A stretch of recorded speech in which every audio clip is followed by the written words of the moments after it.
ভূত প্রেত ভয় ভালোবাসা রহস্য এবং অ্যাডভেঞ্চার দিয়ে তৈরি আমাদের এই বিশেষ ঠিকানা চিচিংফা ক্লাসিক্স।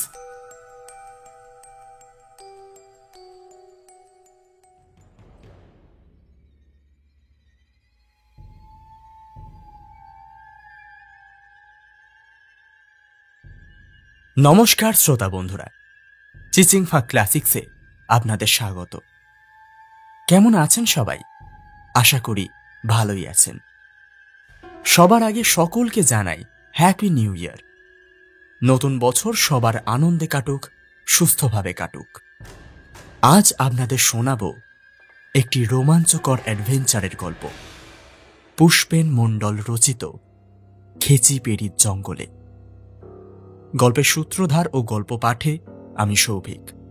অন্যান্য চরিত্রে সুপ্রিয়, সঞ্জু এবং বনানী। শব্দগ্রহণ এবং আবহ সৃষ্টি সৌভিক। প্রচ্ছদঙ্কন গল্প আড্ডা উইথ সৌভিক। শুরু হচ্ছে আজকের গল্প, পুষ্পেন মণ্ডল রচিত খেচিপেড়ির জঙ্গলে।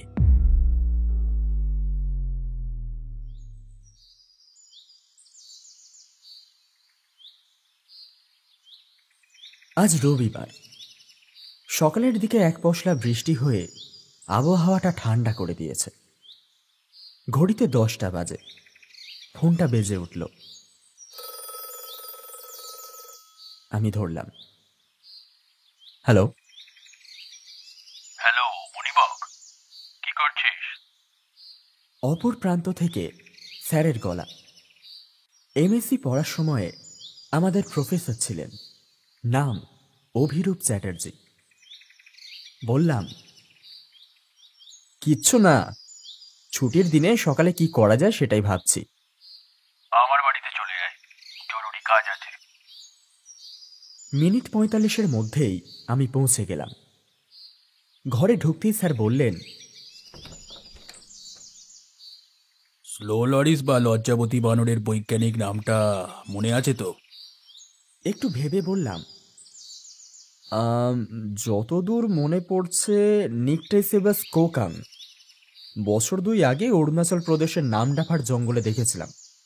মুখটা অদ্ভুত বোকা বোকা, বড় বড় গোল গোল চোখ, প্রায় 1 ফুটের মতো দৈর্ঘ্য। সারা শরীর উজ্জ্বল ছাই রঙের নরম লোমে ঢাকা। বানর প্রজাতির হলেও লেজ প্রায় নেই বললেই চলে। Good memory. এবার এই পেপার কাটিংটা একটু পড়ে দেখ। হাতে নিয়ে দেখলাম একটা ইংরেজি নিউজ পেপার কাটিং। ঘটনাটা 1989-এর, মানে প্রায় 18 বছরের পুরনো। একজন ইউরোপীয় বিজ্ঞানী নাম জর্জিও রিক্টার উত্তর সিকিমের খেচিপেড়ি নামক জঙ্গলে গিয়ে নিরুদ্দেশ হয়ে যান। পরে জানা যায় তিনি একজন জীব বিজ্ঞানী ছিলেন এবং স্লো লরিস নামক বানরের উপর রিসার্চ করতে ওই জঙ্গলে গিয়েছিলেন। আরও বেশ কিছু পেপার কাটিং দেখিয়ে স্যার বললেন, শুধু জর্জিও রিক্টার নন, professor Silverstein, doctor N Smith, doctor AD Ramanathan এবং রবার্ট মার্কনি প্রত্যেকে ওই জঙ্গলে রিসার্চ করতে গিয়েছিলেন স্লো লরিসের উপর।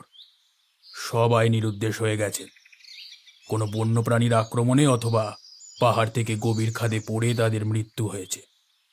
এই রকম রিপোর্ট করে পুলিশ কেস বন্ধ করে দিয়েছে। সব থেকে সাম্প্রতিকতম খবর গত মাসের টাইমসে বেরিয়েছে। 3 সদস্যের একটি দল হার্ভার্ড ইউনিভার্সিটি থেকে এসেছিল, তাদেরও খুঁজে পাওয়া যাচ্ছে না। না, এ রহস্যের একটা কিনারা করতেই হবে। তা আপনি কবে ওখানে যাবেন ঠিক করেছেন? আমি আজ সন্ধ্যার ট্রেনেই যাচ্ছি। তুই যাবি তো? সে আর বলতে। বেশ, তবে সন্ধ্যা 6টার মধ্যে লাগেজ গুছিয়ে এখানে চলে আয়। হ্যাঁ, আর যদি পারিস তো কোনো একটা ওয়েপন সঙ্গে নিয়ে নিবি। আমি বললাম, ফায়ার আর্মস তো আপনার কাছেই আছে। আমি একটা 1.5 ফুট লম্বা নেপালি ভোজালি সঙ্গে নিয়ে নেব। পরের দিন দার্জিলিং মেলে সকাল সকাল আমরা নিউ জলপাইগুড়ি পৌঁছালাম। আমরা মানে আমি, স্যার এবং তার ভাইঝি সঞ্চয়িতা। স্টেশনের বাইরে একটা গাড়ি নিয়ে আমরা রওনা হলাম পেলিংয়ের উদ্দেশ্যে, কারণ খেচিপেড়ি যাওয়ার সরাসরি কোনো গাড়ি পাওয়া যায় না।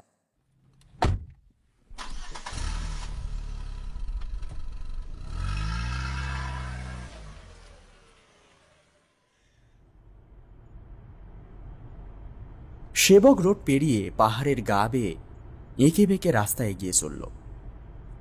রিমভি পেরিয়ে তিস্তা ব্রিজ ক্রস করল। তারপর একে একে পড়ল মনপুর, জোরথাং, রেসি, লেক্সি, গেলিয়াসিং, পেমিয়াংশি এবং শেষে পেলিং। পথে এক সেকেন্ডের জন্য চোখ বন্ধ করতে পারিনি।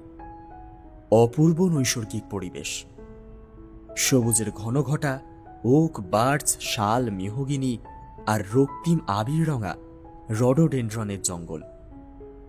এছাড়া আছে থোকা থোকা রং বেরঙের পাহাড়ি ফুলের মেলা, কোথা বা ঘন পাহাড়ি বাঁশের জঙ্গল, তার মধ্যে দিয়েই মেঘেদের খেলা। পেলিংয়ে ঠান্ডাটা বেশ ভালোই। প্রফেসর জানালেন, আজ রাতটা পেলিংয়ে কাটিয়ে কাল ভোরে আমরা যাব খেচিপেড়ি। সঞ্চয়িতা ওরফে সুমি জিজ্ঞেস করল, নামটা এরকম অদ্ভুত কেন? খেচিপেড়ি কথাটা তিব্বতী, এর অর্থ উইশিং লেক বা প্রার্থনা সরোবর, বললাম আমি।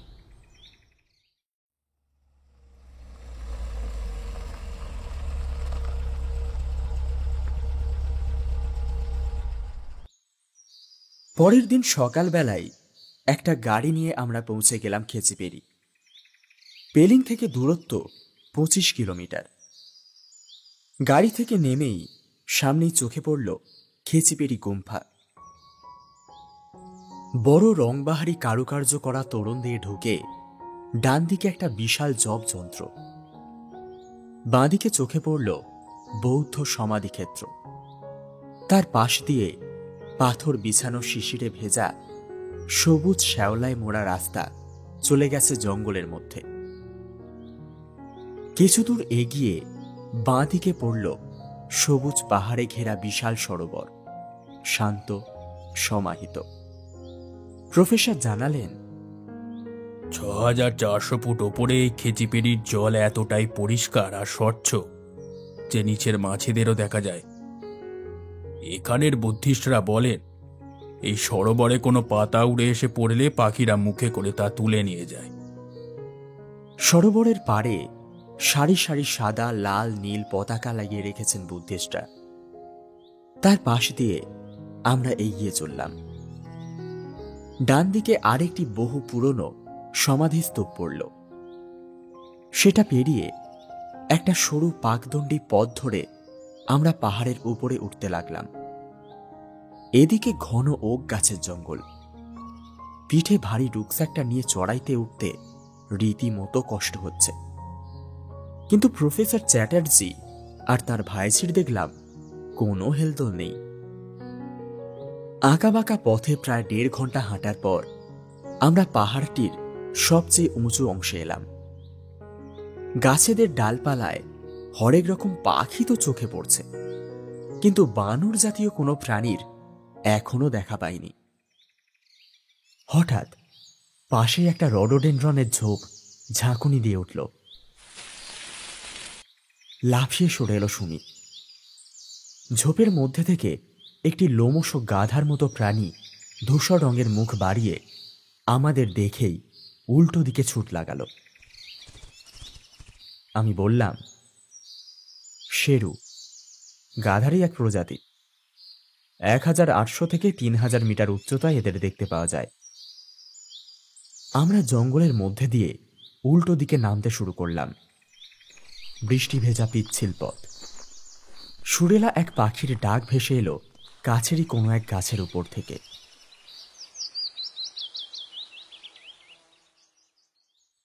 সুমি মনোযোগ দিয়ে ডাকটা শুনে বলল, তুলিকা বা ইন্ডিয়ান ট্রি পিপেট।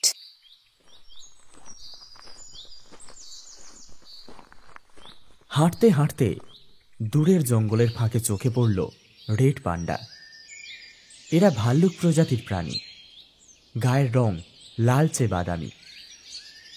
কিছুক্ষণ পর একটা অদ্ভুত পাখির ডাক শোনা গেল। প্রফেসর বললেন, নীলচে লাল গির্দি, ওই যে। একটা বার্চ গাছের মাথায় একটি ডালে চড়াইয়ের চেয়ে ছোট আকারের পাখিটির গায়ের রং নীলাভ এবং পুচ্ছের নিচের দিকে লাল ছোপ আছে। আমরা আরো কিছুটা গিয়ে একটা ঝর্ণা পেলাম। ঝর্ণার ধারে একটা পাথরের উপর বসে টিফিন সারা হলো। প্রফেসর একটা বড় ম্যাপ খুলে বসলেন। বেশ কিছুক্ষণ খুঁটিয়ে দেখে বললেন, বুঝলে মণিবক, এতক্ষণে একটা না একটা স্লো লরিস দেখতে পাওয়া উচিত ছিল। এরা কি সব জঙ্গল ছেড়ে উবে গেল? ওই তো বানর! চেঁচিয়ে উঠল সুমি। ঝর্ণার ওপারে পাইনের জঙ্গলে দেখা গেল বানরগুলিকে। লম্বা লেজওয়ালা পাটের মতো বাদামি রঙের বানর। প্রফেসর মুখে একটা বিরক্তিসূচক শব্দ করে বললেন, না, এটা মাকাকা মুলাট্টা, সাধারণ বানর। কিছুক্ষণ আগেও চোখে পড়েছিল। স্লো লরিস অন্যরকম দেখতে। আমি বললাম, মনে হচ্ছে আরো একটু গভীর জঙ্গলে ঢুকতে হবে। হ্যাঁ, চলো ওঠা যাক। এই বলে প্রফেসর উঠে হাঁটতে শুরু করলেন। ঘড়িতে এখন 1টা বাজে। আরো বেশ কিছুক্ষণ হাঁটার পর হঠাৎ সুমি বলল, ওটা কি? বড় একটা শ্যাওলায় মোড়া পাথরের মাথায় একটা নীল রুকস্যাক। দুটো খয়েরি রঙের বিড়াল, মার্বেল্ড ক্যাট, সেটাকে নিয়ে কামড়াকামড়ি করছে। কোনো খাবারের গন্ধ পেয়েছে বোধহয়। তাড়া করতে তারা দৌড়ে পালালো। আমি ব্যাগটাকে টেনে নামালাম। সেটা খুলে একটা পাসপোর্ট, কিছু জুওলজিক্যাল বই, ডায়েরি, জামা কাপড়, 1 প্যাকেট বিদেশি বিস্কুট আর একটা বন্ধ অ্যাপোলো কোম্পানির মোবাইল পাওয়া গেল। জামা কাপড়গুলো দেখে বোঝা যাচ্ছে এগুলো একটি মহিলার। প্রফেসর পাসপোর্টটা দেখে বললেন, নাম জেরি উইলিয়ামস, হার্ভার্ড ইউনিভার্সিটির ছাত্রী, বয়স 27 বছর। আমি মোবাইলটা চালু করলাম, কিন্তু এটা পাসওয়ার্ড দিয়ে লক করা আছে। ডায়েরিটা সময় মতো পড়া যাবে ভেবে সেটা আমার কাছেই রাখলাম। আমরা আবার হাঁটতে শুরু করলাম। যত জঙ্গলের গভীরে ঢুকছি, ঝিঁঝির ডাক তত বাড়ছে, আর বাড়ছে ঠান্ডা। গত রাতের ভারী বৃষ্টিতে ভিজে পাতা আর শ্যাওলায় মোড়া পাথরের উপর দিয়ে সাবধানে হাঁটছি। এদিকটা ইউক্যালিপটাস আর ম্যাপল গাছের জঙ্গল। সূর্যের আলো মাটি স্পর্শ করে না। লম্বা লম্বা গাছেদের নিচে স্যাঁতস্যাঁতে আবহাওয়ায় ফার্ন আর গুল্ম ঝোপে চলার পথ একেবারে সেঁটে ধরেছে।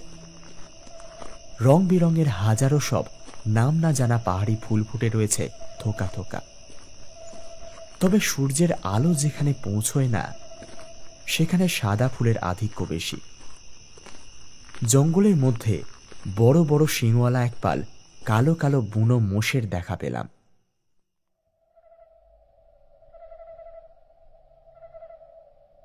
তখন প্রায় বিকেল 4টে বাজে। হাঁটতে হাঁটতে আমরা 2 পাহাড়ের মধ্যবর্তী উপত্যকায় এসে পৌঁছেছি। একটা বড় ঝর্ণা পাথরে পাথরে ধাক্কা খেয়ে ছুটে চলেছে তীব্র বেগে। কিছুটা দূরে জলের ধারে ধূসর রঙের এক পাল সম্বর দেখা গেল। আমাদের দেখে হুড়মুড় করে সব উল্টো দিকের জঙ্গলে ঢুকে গেল। সুমি এমন সময় একটা মারাত্মক কাণ্ড করে ফেলল। উত্তর পশ্চিম দিকে প্রায় 200 গজ দূরে একটা ম্যাপল গাছের ডালে বসে কালো টুপি সিবিয়া। পাখিটা বাঁশির মতো একটানা সুরে ডাকছে। তার মাথায় যেন সত্যি একটা কালো টুপি আছে, আর শরীরটা পাটের মতো সোনালি রঙের। সুমিতার জুম লাগানো ডিজিটাল ক্যামেরা তাক করে পাখিটির ছবি তুলতে গিয়ে অসাবধানে পা হড়কে পড়ল ঝর্ণার জলে। কয়েক সেকেন্ডের মধ্যে ব্যাপারটা ঘটে গেল। আমি আর প্রফেসর হাত বাড়ানোর আগেই মুহূর্তের মধ্যে শ্যাওলায় ভরা পাথরের উপর পড়েই অদৃশ্য হয়ে গেল সে। শুধু শোনা গেল একটা আর্তনাদ। ঝর্ণাটা প্রায় 20 মিটার দূরে নেমে গেছে খাড়াই। আমরা এখান থেকে আর কিছুই দেখতে পাচ্ছি না। আমরা দ্রুত নামতে লাগলাম ঝর্ণার গা বেয়ে। পাথরের পাশ দিয়ে বেড়ে ওঠা গুল্ম গাছের ডালপালা খামচে ধরে খাদের কিনারে এসে আমাদের বুক শুকিয়ে গেল। এই জঙ্গলে যে এত গভীর আর খাড়াই খাদ আছে তা আমাদের জানাই ছিল না। খাদটা সোজা নেমে গেছে কয়েকশো ফুট। নিচেটা শুধুই অন্ধকার। উল্টো দিকের পাহাড়টা প্রায় 100 মিটার দূরে। প্রফেসর মাথায় হাত দিয়ে বসে পড়লেন। অস্ফুট স্বরে বললেন, হায় ঈশ্বর, মুহূর্তের ভুলে কি হয়ে গেল? আতঙ্কে তার সারা শরীর থরথর করে কাঁপছে। আমিও একটা গাছের গোড়ায় বসে পড়লাম। সুমির মতো প্রাণোচ্ছল এক তরুণী মুহূর্তের মধ্যে চোখের সামনে তলিয়ে গেল অতল গহ্বরে। এটা ভাবতেই শরীর হিম হয়ে যাচ্ছে। আমি নামবো। এই বলে উঠে দাঁড়ালেন প্রফেসর। তার চোখের কোণ দিয়ে জল গড়িয়ে বড় বড় কাঁচা পাকা দাড়ি ভিজিয়ে দিচ্ছে। আমি বললাম, এত খাড়াই খাদে নামবেন কি করে? তুই হয়তো জানিস না মণিবক, আমি ছোটবেলা থেকে কত রক ক্লাইম্বিং করেছি। বলেই তিনি রুকস্যাক থেকে খুব বড় একটা ট্রেকিং রোপ বের করলেন। তারপর পাহাড়ের গায়ে একটা ওক গাছে ভালো করে বেঁধে ট্রেকিং ক্লিপ লাগিয়ে তরতর করে নেমে গেলেন। নামার আগে বলে গেলেন, নিচে নেমে আমি দড়িটা 3 বার ঝাঁকুনি দেব, তখন তুই নামবি, বুঝলি? 5:30 বেজে গেছে। এখনই অন্ধকার হয়ে যাবে। কালো হয়ে আসছে চারপাশ। চুপচাপ বসে আছি খাদের ধারে। প্রফেসরের কোনো সাড়া শব্দ নেই। হঠাৎ পিছন দিয়ে সরসর করে কিছু একটা চলে গেল। মুহূর্তের জন্য একটা ধূসর খয়েরি রঙের ভামের মতো জন্তু দেখতে পেলাম। পাগুলি শরীরের অনুপাতে লম্বা। মার্টেমস। এদের বাংলা নাম পাওয়া যায় না। হিমালয়ের জঙ্গলেই এদের একমাত্র দেখা মেলে। ঝিঁঝি পোকার বিরামহীন আওয়াজের মাঝে হঠাৎ গুরু গম্ভীর আওয়াজ করে কোনো এক ভুতুম পেঁচা অন্ধকারকে স্বাগত জানালো। মুহূর্তের মধ্যে চারপাশ ঘুটঘুটে অন্ধকার হয়ে গেল। প্রায় 20 মিনিট হয়ে গেল। ট্রেকিং রোপটা এখনো নড়ল না। কি হলো কিছুই বুঝতে পারছি না। ব্যাগ থেকে জাপানি টর্চটা বের করে জ্বালালাম। এটার সাদা আলো খুবই জোরালো। জেরি উইলিয়ামসের ব্যাগটা আমার কাছেই ছিল। ডায়েরিটা বের করে পড়তে শুরু করলাম। বেশিরভাগ নোটসই প্রাণীদের জুওলজিক্যাল ফিচারের উপরে। একেবারে শেষের দিকে এই অভিযানের বিষয় লেখা আছে। মে মাসের 29 তারিখে তারা এই জঙ্গলে এসেছিল। প্রায় 1 সপ্তাহ ধরে 3 জনে মিলে এই পুরো জঙ্গল তন্ন তন্ন করে খুঁজেও একটাও স্লো লরিস তারা দেখতে পায়নি। হঠাৎ তাদের মধ্যে ডেভিড নামে একজন উধাও হয়ে যায়। তাকে খুঁজতে গিয়ে ওরা লক্ষ্য করে ডেভিড কোনো কারণে মাঝরাতে টেন্ট থেকে বেরিয়েছিল। সেই সময় এক বা একাধিক জন্তু ওকে আক্রমণ করে। জঙ্গলের মধ্যে দিয়ে টেনে হিঁচড়ে নিয়ে যাওয়ার স্পষ্ট চিহ্ন দেখতে পায় ওরা। ডেভিডের শরীর থেকে ঝরে পড়া রক্তের দাগ ধরে খুঁজতে খুঁজতে পাহাড়ের কোলে একটা গুহা দেখতে পায়। গুহার অবস্থানটা খুবই অদ্ভুত। গুহার মুখটি ঝর্ণার জলে সবসময় ঢাকা থাকে, বাইরে থেকে বোঝা যায় না। কিন্তু সব থেকে আশ্চর্য ব্যাপার, ঝর্ণা টপকে গুহার মুখে পৌঁছালেও ভিতরে ওরা ঢুকতে পারেনি। কারণ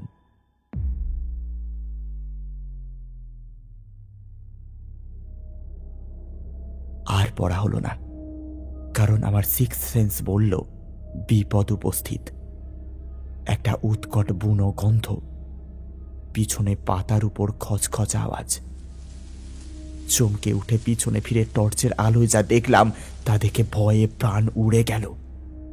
প্রায় গোটা 50 স্লো লরিস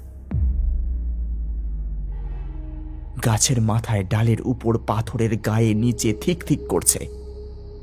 আগের বার অরুণাচলের জঙ্গলে যে স্লো লরিস দেখেছিলাম তার আচার আচরণ সম্পূর্ণ আলাদা। মানুষ দেখলেই ভয়ে পাতার আড়ালে লুকিয়ে পড়ত তারা। তারা ধীর গতির গোবেচারা স্বভাবের। কিন্তু এদের হাবভাব দেখে যা মনে হচ্ছে সবাই মিলে এক্ষুনি আমাকে আক্রমণ করবে। গোল গোল চোখগুলি যেন আরো বড় বড় আর ভয়ঙ্কর জলজলে লাগছে। তারা সবাই মিলে ক্রমশ এগিয়ে আসছে আমার দিকে। পিছনে মরণকূপ খাদ। হয় এরা আঁচড়ে কামড়ে ক্ষত বিক্ষত করে দেবে, নয়তো খাদের মধ্যে পড়ে প্রাণটা বেঘরে যাবে। আমি একটু একটু করে পিছোচ্ছি। হঠাৎ খেয়াল হলো প্রফেসর ওক গাছের গোড়ায় দড়ি বেঁধে রেখেছিলেন। ওরা সবাই মিলে আমার উপর ঝাঁপিয়ে পড়ার ঠিক আগের মুহূর্তে টর্চ আর ভোজালিটা কোমরে গুঁজে দড়ি ধরে খাদে লাফ দিলাম। তাড়াহুড়োর মধ্যে রক ক্লাইম্বিং এর ক্লিপটা নেওয়া হয়নি। হাতে প্রচন্ড লাগছে। তরতর করে নেমে গেলাম আমি। কিন্তু যমদূতের বাচ্চাগুলো তখনও আমার পিছু ছাড়েনি। গাছের শিকড় ধরে ঝুলে ঝুলে গোটা 10 আমার পিছনে তাড়া করল। কিন্তু 1.5 ফুট লম্বা নেপালি ভোজালির সামনে তারা বেশিক্ষণ টিকতে পারল না।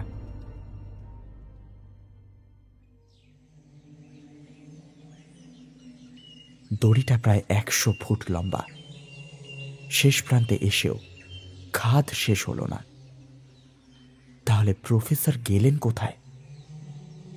চারপাশে টর্চ মেরে দেখলাম পাহাড়ের গাটা জলে ভেজা, স্যাঁতস্যাঁতে, শ্যাওলা আর ছোট ছোট ফার্ন ভর্তি। হঠাৎ সামনের একটা পাথরে দেখলাম একটা অ্যারো চিহ্ন আঁকা। দেখে বোঝা যায় পাথরের উপরে শ্যাওলার প্রলেপ ছুরি দিয়ে চেঁচে কিছুক্ষণ আগেই করা হয়েছে। প্রফেসরের নির্দেশ বুঝতে পারলাম। অ্যারোর মুখ নিচের দিকে। আমি মোটা মোটা শিকড় ধরে ধরে পাথরের খাঁজে পা দিয়ে আরো নিচে নামতে লাগলাম।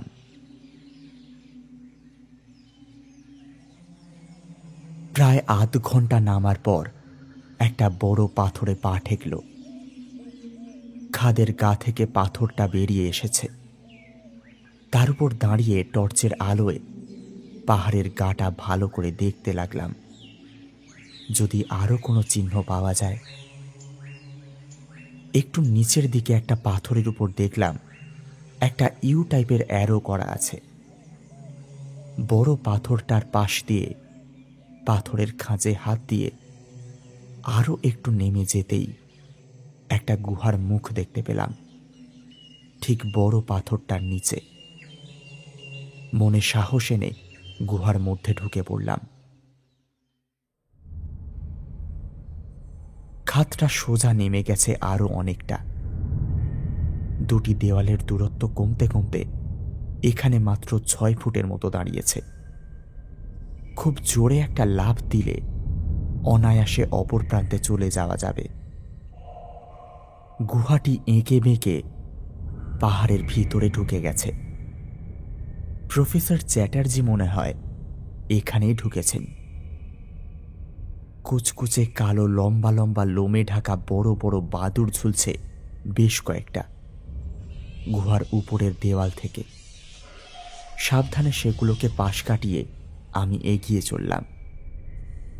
গুহাটি কোথাও সরু, কোথাও বেশ চওড়া। তীর তীর করে সরু জলের রেখা পাথরের গা বেয়ে নামছে। গরম গরম করে পাহাড়ের ভিতর থেকে একটা আওয়াজ আসছে। এরকম নিস্তব্ধ জায়গায় ওই আওয়াজ যেন অলৌকিক শিহরণ জাগিয়ে দিল। প্রায় মিনিট 10 এঁকে বেঁকে আসার পর একটা বড় ফাঁকা জায়গায় এসে সুড়ঙ্গটা শেষ হলো। এখানে পায়ের নিচে 1 হাঁটু জল। টর্চের আলোয় ভালো করে লক্ষ্য করলাম এই বড় জায়গাটা থেকে অনেকগুলি সুড়ঙ্গ পথ বেরিয়েছে। অকস্মাৎ আমার ঘাড়ের উপর কিছু একটা লাফিয়ে পড়ল। ধারালো নখ দিয়ে আমার লেদার জ্যাকেট ভেদ করে শরীরের মধ্যে ঢুকিয়ে দিল স্লো লরিস। যন্ত্রণায় চিৎকার করে উঠলাম। আমার হাত থেকে টর্চটা ছিটকে গিয়ে পাথরে লেগে ভেঙে গেল। অন্ধকারের মধ্যে ঘাট থেকে নামাতে গিয়ে আমি তাকে নিয়ে জলের মধ্যে পড়ে গেলাম। ভয়ঙ্কর বড় বড় দাঁত দিয়ে আমার গলার কাছটা কামড়াতে গেল, কিন্তু পারল না। মুহূর্তের মধ্যে নিস্তেজ হয়ে খসে পড়ল। অন্ধকারের মধ্যে একটা পেন্সিল টর্চের আলো দেখতে পেলাম। মণিবক, তুমি ঠিক আছো তো? সুমি! আমি হতবাক। কোন রকমের ঢোক গিলে উঠে দাঁড়ালাম। তুমি এখানে কি করে এলে? বলছি, তাড়াতাড়ি এসো আমার সঙ্গে। এই বলে সে আমার হাত ধরে টানতে টানতে নিয়ে চলল। কি ব্যাপার, কিছুই তো বুঝতে পারছি না। ঝর্ণা দিয়ে গড়িয়ে পড়ার সময় একটা মোটা শিকড় ধরে ঝুলে পড়ে আমি বেঁচে যাই। তখনই পাহাড়ের গায়ে ওই গুহার মুখটা দেখতে পাই। কিন্তু আমি যেখান দিয়ে এলাম সেখানে তো ঝর্ণা নেই। ওই গুহার অনেকগুলি মুখ আছে। আমি জিজ্ঞাসা করলাম, প্রফেসর কোথায়? তিনি তো তোমাকে খুঁজতে খাদে নেমেছিলেন। তিনিও এখানেই আছেন। কি ব্যাপার, কিছুই তো বুঝতে পারছি না। ব্যাপার সাংঘাতিক, কাকুই তোমাকে সব বুঝিয়ে বলবে। আমরা যে সুড়ঙ্গ দিয়ে যাচ্ছিলাম সেটা শুরু হতে হতে এমন জায়গায় এলো যে আমরা শেষে হামাগুড়ি দিয়ে এগোতে লাগলাম। বেশ কিছুক্ষণ পর একটা বড় পাথরের ঘরে এসে পৌঁছালাম। মেঝেতে একজন বৃদ্ধ মানুষ কম্বল চাপা দিয়ে শুয়ে আছেন। প্রফেসর তার পাশে বসে খুব নিচু গলায় কথা বলছেন। অন্ধকার ঘরে টিমটিম করে জ্বলছে একটি মোমবাতি। ক্ষীণ আলোয় দেখতে পেলাম এটা একটা ছোটখাটো ল্যাবরেটরি। প্রফেসর আমাকে দেখে ইংরেজিতে বললেন, এসো মণিবক, এনার সঙ্গে পরিচয় করিয়ে দিই। এর নাম ডক্টর জর্জিও রিক্টার পেট্রোভিচ। আজ 18 বছর ধরে এখানে বন্দী হয়ে আছেন। আমি এগিয়ে গিয়ে দেখলাম প্রায় 90-এর কাছাকাছি বয়স। সাদা চুল, দাড়ি গোঁফের ফাঁক দিয়ে কোঁচকানো ফর্সা সাদা চামড়া হাড়ের সঙ্গে একেবারে লেগে গেছে। অবাক বিস্ময়ে বললাম, ইনি এখনো বেঁচে আছেন?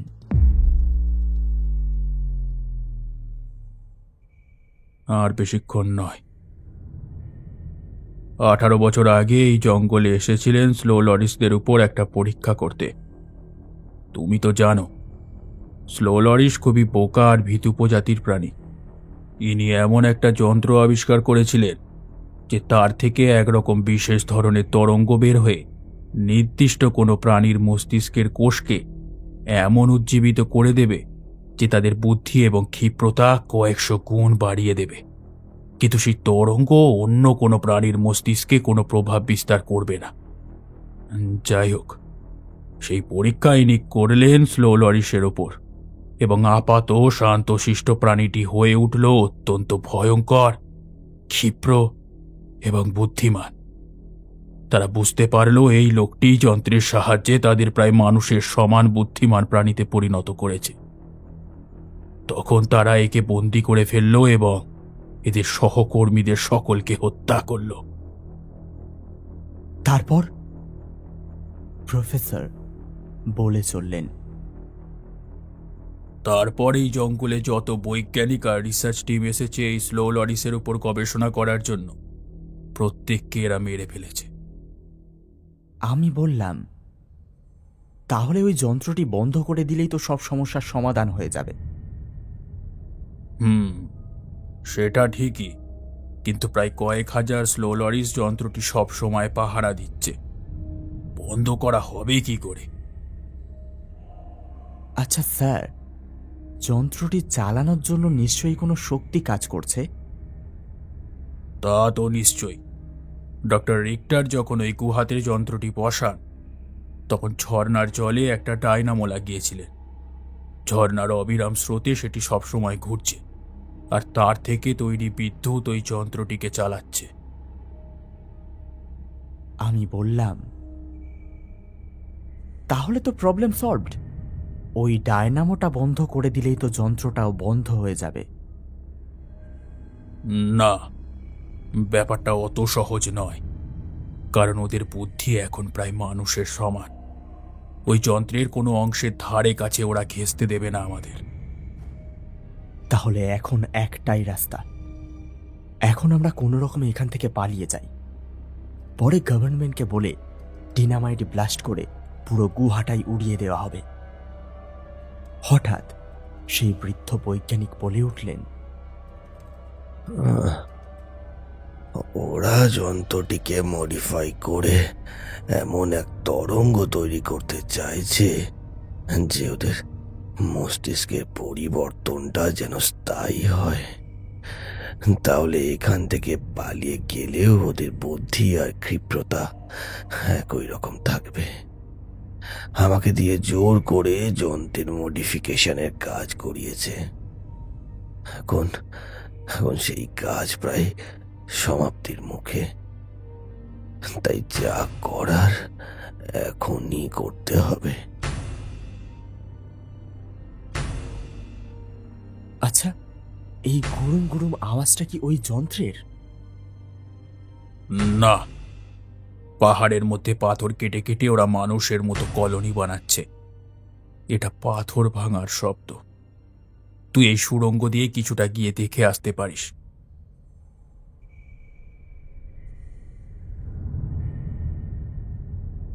সুমি আর আমি উল্টো দিকের একটা সরু সুড়ঙ্গে হামাগুড়ি দিয়ে এগিয়ে চললাম। কয়েকটি বাঁক ঘুরেই বিশাল একটা ফাঁকা জায়গা। কাণ্ড কারখানা দেখে আমার চোখ ছানা বড়া। লম্বা লম্বা শিকড় আর লতাকে পাকিয়ে বড় বড় কপিকলের মতো করে কালো শক্ত গ্রানাইট পাথরকে হাতুড়ির মতো ব্যবহার করে পাহাড়ের ভিতরের পাথরগুলিকে টুকরো টুকরো করে ভেঙে বয়ে নিয়ে গিয়ে বাইরে ফেলে দিচ্ছে। পাহাড়ের ভিতরটা বিশাল বড় একটা ফাঁকা গহ্বরে পরিণত হয়েছে। হাজার হাজার বানর সেনা এই কাজ করছে। গহ্বরের এক কোণে রাখা আছে সেই যন্ত্রটা। হাজার খানেক স্লো লরিস সেটাকে ঘিরে আছে। অনেকগুলি আবার যন্ত্রটিকে মেরামতির কাজে ব্যস্ত। সুমি বলল, এতদিন আমার বিশ্বাস ছিল রামায়ণ মহাভারত শুধুই মুনি ঋষিদের মস্তিষ্ক প্রসূত কাল্পনিক কাহিনী, কিন্তু এদের দেখে মনে হচ্ছে সেই সময়ে হয়তো কোনো ঋষি এমনি কোনো যন্ত্রের সাহায্যে বানর সেনাদের উজ্জীবিত করেছিলেন, যার ফলে তারা সমুদ্রের ওপর সেতু বানিয়ে লঙ্কায় গিয়ে রাক্ষস বাহিনীর সঙ্গে ওই রকম পরাক্রমে যুদ্ধ করেছিল। আমি বললাম, হতেই পারে। এখনকার সাংঘাতিক সব মারণাস্ত্রের কথাও তো রামায়ণ আর মহাভারতে পাওয়া যায়। কিন্তু এদের যা রকম সকম দেখছি, এরাও তো কিছুদিনের মধ্যেই মানুষের ওপর যুদ্ধ ঘোষণা করবে। একটা কথা ভুলে যাচ্ছ সুমি, রামায়ণের যুগে বানর সেনাদের পিছনে একজন মানুষের বুদ্ধি ছিল, তাই তারা জয়লাভ করেছিল। মানে আমার দৃষ্টি বলছে এটা একটা জতুগৃহ। পাহাড়ের ভিতরেই যে বিশাল গহ্বর তৈরি হয়েছে, এর উপরের ছাদের সঙ্গে কোনো সাপোর্ট নেই। যে কোনো মুহূর্তে অবৈধ কয়লা খনির মতো ধসে যাবে। বারুদের স্তূপের মধ্যে শুধু একটা জ্বলন্ত দেশলাই কাঠির প্রয়োজন। আমার মাথায় একটা বুদ্ধি এসেছে, চলো তাড়াতাড়ি ফেরা যাক।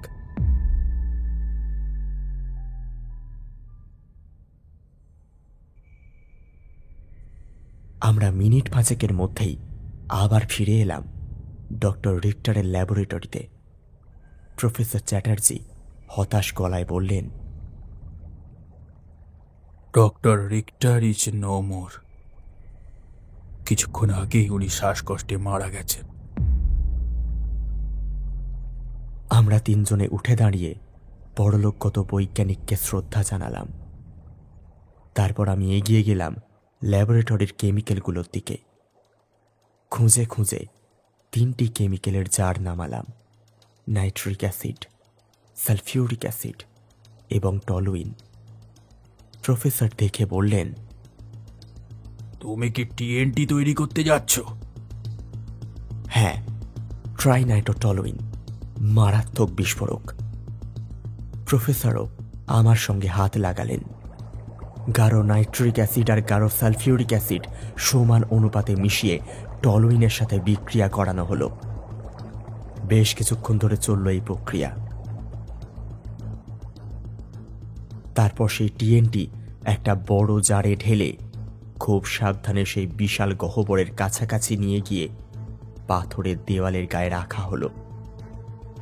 মশা তাড়ানো ধূপ 1 টুকরো জেলে অর্ধেকটা টিএনটির মধ্যে ডুবিয়ে দেওয়া হলো, যাতে ধূপের আগুন ধীরে ধীরে জ্বলে জ্বলে বিস্ফোরকের গায়ে লাগার আগে আমরা নিরাপদ দূরত্বে চলে যেতে পারি।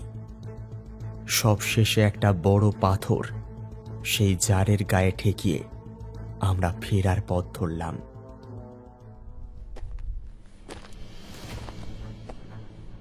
কিন্তু সুড়ঙ্গের মুখের কাছে এসে টর্চের আলোয় দেখলাম প্রায় 15-20টা স্লো লরিস দাঁড়িয়ে আছে আমাদের বিদায় জানাবে বলে। আমাদের দেখেই বীর বিক্রমে ঝাঁপিয়ে পড়ল তারা। আমরাও প্রস্তুত হয়েছিলাম। আমার ভোজালি, সুমির চপার আর প্রফেসরের 9mm পিস্তলের সামনে তারা বেশিক্ষণ দাঁড়াতে পারল না। কিন্তু বুঝলাম গুলির আওয়াজে আরো হাজার হাজার স্লো লরিস ধেয়ে আসছে পিছন থেকে। ভোরের আলো ফুটতে এখনো কিছুটা বাকি। সবার আগে আমি কোমরে একটা দড়ি বেঁধে গুহার মুখ থেকে সজোরে একটা লাফ দিলাম। অপর প্রান্তে পাথরের দেওয়ালের শিকড় ধরে কোনো রকমে ঝুলে পড়লাম। একটা মোটা শিকড়ের সঙ্গে দড়িটা ভালো করে বেঁধে দিতেই সুমি আর প্রফেসর ঝুলে ঝুলে চলে এলেন এদিকে। তারপর যথাসম্ভব দ্রুত আমরা উপরে উঠতে লাগলাম। স্লো লরিসের দল তখনও আমাদের পিছু ছাড়েনি। তারাও টপাটপ লাফ দিয়ে এদিকে চলে এলো। মানুষের থেকে ওরা অনেক বেশি ক্ষিপ্র। খাড়াই পাহাড়ের গায়ে ঝুলন্ত অবস্থায় এই অগুন্তি হিংস্র জন্তুদের সাথে লড়াই করা সত্যি অসম্ভব। আঁচড়ে কামড়ে আমাদের ছিঁড়ে ফেলবে মুহূর্তের মধ্যে, নয়তো খাদে পড়ে মারা যেতে হবে। গোটা 50 স্লো লরিস প্রায় একই সঙ্গে আমাদের ঘাড়ে এসে পড়ল। আর ঠিক সেই মুহূর্তেই বিশাল বিস্ফোরণের আওয়াজে কেঁপে উঠল পাহাড়। ধোঁয়ায় ভরে গেল চারিদিক। পাহাড়ের উপর থেকে পাথর গড়িয়ে পড়তে লাগলো। হাজার রকমের পাখি সমবেত আর্ত চিৎকার করে উঠল। ভোর রাতে ভয়ঙ্কর বিস্ফোরণের শব্দে জঙ্গলের পশু পাখিরা প্রাণ ভয়ে পালাতে শুরু করল। আমাদের ঘাড়ের উপরে যে স্লো লরিসগুলো এসে পড়েছিল তারাও ভয় পেয়ে দূরদার করে পালালো। আমরা কোনো রকমের শিকড় ধরে ধরে পাথরের খাঁজে পা দিয়ে ধীরে ধীরে উপরে উঠে এলাম। ক্রমে ক্রমে ভোরের আলো ফুটল। উপর থেকে দেখলাম উল্টো দিকের পাহাড়টা বিস্ফোরণে অনেকটা বসে গেছে, গাছপালা সমেত ঢুকে গেছে নিচে। সুমি ক্লান্ত হয়ে বসে পড়ল দেবদারু গাছের নিচে। আমি নরম ঘাসের উপর চিত হয়ে শুয়ে পড়লাম। প্রফেসর একটি পাথরের উপর বসে গুনগুন করে রবীন্দ্রসঙ্গীত গাইতে লাগলেন। হঠাৎ করে চিৎকারে আঁতকে উঠে দেখলাম একটা গাছের ডালে একটা স্লো লরিস বসে আছে। চিৎকার শুনে মুহূর্তের মধ্যে পাতার আড়ালে অদৃশ্য হয়ে গেল। মনে মনে হেসে বললাম,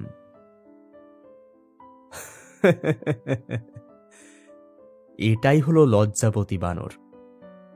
অরুণাচলের নামডাফার ঘন জঙ্গলে যেমন দেখেছিলাম।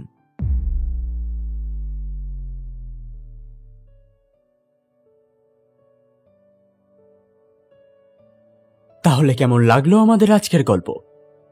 যদি গল্পটি ভালো লেগে থাকে তাহলে আমাদের চ্যানেলটা সাবস্ক্রাইব করতে ভুলবেন না, আর সাথে গল্পটি শেয়ার করুন নিজের বন্ধু বান্ধব এবং নিজের প্রিয়জনের সাথে, যাতে তারাও আমাদের গল্পটা শুনতে পারে এবং আমাদের পরিবারের অন্তর্ভুক্ত হতে পারে। এবং কমেন্ট করে জানান গল্পটি আপনাদের কেমন লাগলো। তাহলে আজ আসি, দেখা হচ্ছে পরের গল্পে। সকলকে শুভরাত্রি, সবাই ভালো থাকবেন এবং শুনতে থাকবেন চিচিং ফাং ক্লাসিক্স।